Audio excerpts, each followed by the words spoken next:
On a dreary morning in Washington, D.C., layers of donated clothes keep them warm.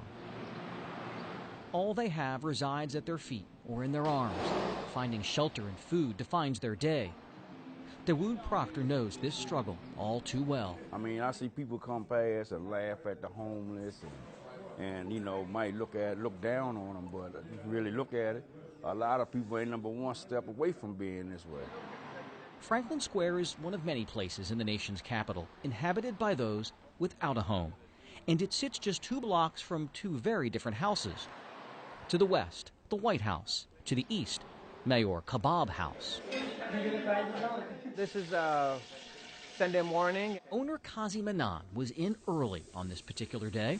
With every dish, magic is that how much you have to stir it. He and his staff are preparing a special feast for customers at his Pakistani Indian restaurant. Potato, cauliflower, chicken, naan bread, chickpeas, and vegetable biryani. But these dishes are destined for an audience that's rarely welcome in elegant eateries. I knew about this place being here and passed it through my everyday travels. For the past few months, Manan has opened his restaurant to the homeless. Oh, we are blessed. Look, blessings are here. They're waiting for us to serve them. Isn't it amazing? Sometimes it comes in 15, 20. Sometimes they come like nobody. We are waiting. God, please send somebody, right? Nearly 20 people on this day, rainy, cold, and wet. Oh, came in from the elements for lunch. What you guys like to drink, tea or coffee? They're treated like any other guest. Tea, okay. What about you? Except for one key difference. Coffee. You, brother? They eat for free. Anytime, any day. Restaurant is open. You are most welcome. You are most welcome. You are our guest, just like other people. Anything you like with the menu or with the buffet, you're most welcome, eat free. Yes, it's shocking to me because I didn't think it was brothers out there that really cared for us to, you know, to help support the needs of the homeless. He went without rice. Give him a tandoori chicken. Give him potato cauliflower, and give him, you want bread? So we appreciate this guy right here bringing us down to eat, because sometimes on Sundays it's slow. Well, sometimes we got to go around and beg, or sometimes, you know, we get a cup and try to make money. They try to find ourselves way out to eat, trying to survive out here. You guys are the most important guests for me. Manan's boundless optimism and love of food was not cultivated at a high-profile culinary institute. A lot of ginger and garlic paste. His desire to provide stems from a painful uncertainty that defined his childhood. Kazi Manan grew up on a farm in a small village in Pakistan. He had 9 siblings. We didn't have any electricity. We didn't have any running water. And the school, well, believe me or not, was under the tree. My elementary school, we didn't have a building. I studied under the tree. When the rains, really hard rain start, teachers say go home because there is no building. To support his family, he went to work at 12 selling ice. The best school was 4 miles away, so that's how far he walked to get a formal education. In 1996, at the age of 25, Manan says his visa was miraculously approved, so he borrowed money from a cousin for a plane ticket to America.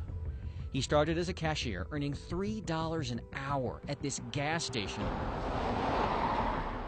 in one of the district's toughest neighborhoods.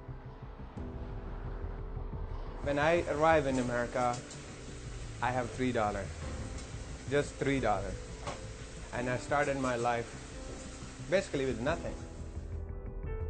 Hard work would alter the arc of his life. He says he worked double shifts, then multiple jobs. He saved up enough money to buy 1 limousine.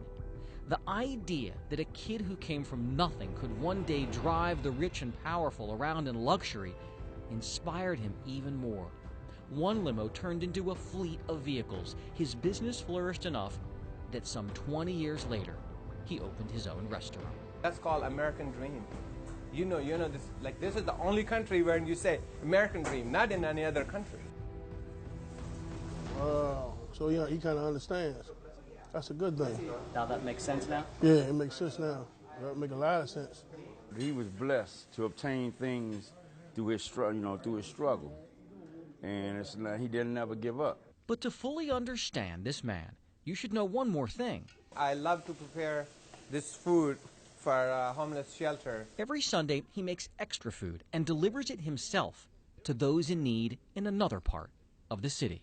Come and try. Manan connected a few months ago on social media with volunteers who now spend their Sundays dishing out hot meals to the homeless.